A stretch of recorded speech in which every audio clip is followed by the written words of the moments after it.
AP deputy speaker Kanumuri Raghuramakrishnaraju ఇప్పుడు ఎందుకో కాస్త సైలెంట్ అయిపోయారు. జగన్ హయాంలో ఆయన ఫైర్ బ్రాండ్. జగన్ పార్టీలో ఎంపీగా ఉంటూనే ఆయన వైసీపీ వ్యతిరేక కార్యకలాపాలకు పాల్పడ్డారు. రోజువారీ ప్రెస్ మీట్ పెట్టి రచ్చరచ్చ చేశారు. ఏదో ఒక అంశాన్ని తీసుకుని ఆయన ప్రభుత్వాన్ని తూర్పార పట్టేవారు. జగన్ పట్టించుకున్నారో లేదో తెలియదు కానీ వైసీపీ నేతలకు మాత్రం రఘురామ కంట్లో నలుసుగా మారిన మాట వాస్తవం. కట్ చేసి చూస్తే టీడీపీ నేతృత్వంలో ఉన్న కూటమి ప్రభుత్వానికి ఇప్పుడు ఐపీఎస్ అధికారి తలనొప్పిగా మారబోతున్నారు. ఈ నెల 31న పదవీ విరమణ చేయబోతోన్న పిఎస్ఆర్ ఆంజనేయులు త్వరలోనే టీడీపీ వ్యతిరేక ప్రచారాన్ని తిరగతోడబోతున్నారు.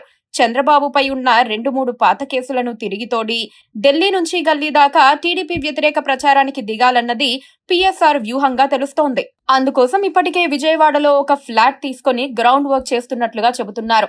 పలువురు ఇన్ సర్వీస్ ఐపీఎస్లు కూడా అతన్ని కలుస్తున్నట్లుగా తెలుస్తోంది. పిఎస్ఆర్ ఆంజనేయులకు టీడీపీ అధినేత చంద్రబాబుపై విపరీతమైన కోపం ఉంది.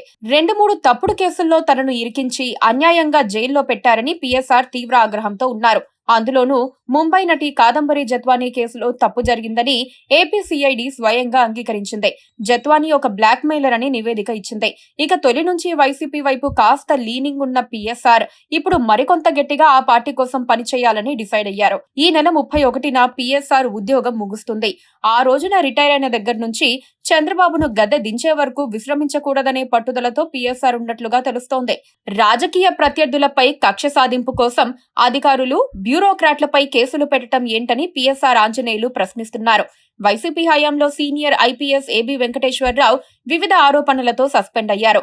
ఆయన్ను జైలుకు పంపేంత దుస్సాహసానికి వైసీపీ ప్రభుత్వం పాల్పడలేదు. కానీ కూటమి ప్రభుత్వం ఏకంగా ఐపీఎస్ అధికారులపై క్రిమినల్ కేసులు పెట్టడంతో పాటు పిఎస్ఆర్ ను జైలుకు కూడా పంపి కక్ష సాధించింది. పదవీ విరమణ చేయగానే వైసీపీకి సహాయపడే విధంగా చర్యలు ప్రారంభించాలని పిఎస్ఆర్ నిర్ణయించుకున్నారు.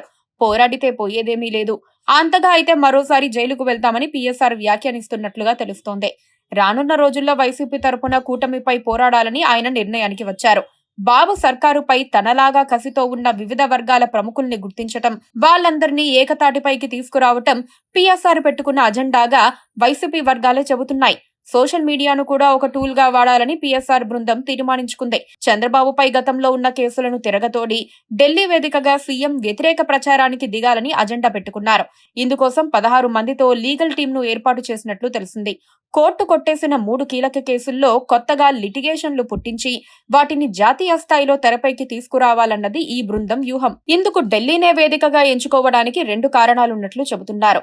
జాతీయ స్థాయిలో ఎన్డీఏలో చంద్రబాబు కీలకంగా ఉన్నారు కాబట్టి లిటిగేషన్ల లెక్క ఎన్డీఏకు తెలిసేలా, జాతీయ స్థాయిలో ముఖ్యమైన చర్చనీయాంశంగా మార్చేలా వ్యూహరచన చేస్తున్నట్లు తెలిసిందే. లీగల్ లిటిగేషన్లు 2029 ఎన్నికల దాకా లైవ్ లో కొనసాగేలా, వాటిని బాబుకు వ్యతిరేకంగా రాజకీయంగా ఉపయోగించుకోవటం ఆ బృందం అజెండాగా ఉన్నట్లు తెలిసిందే.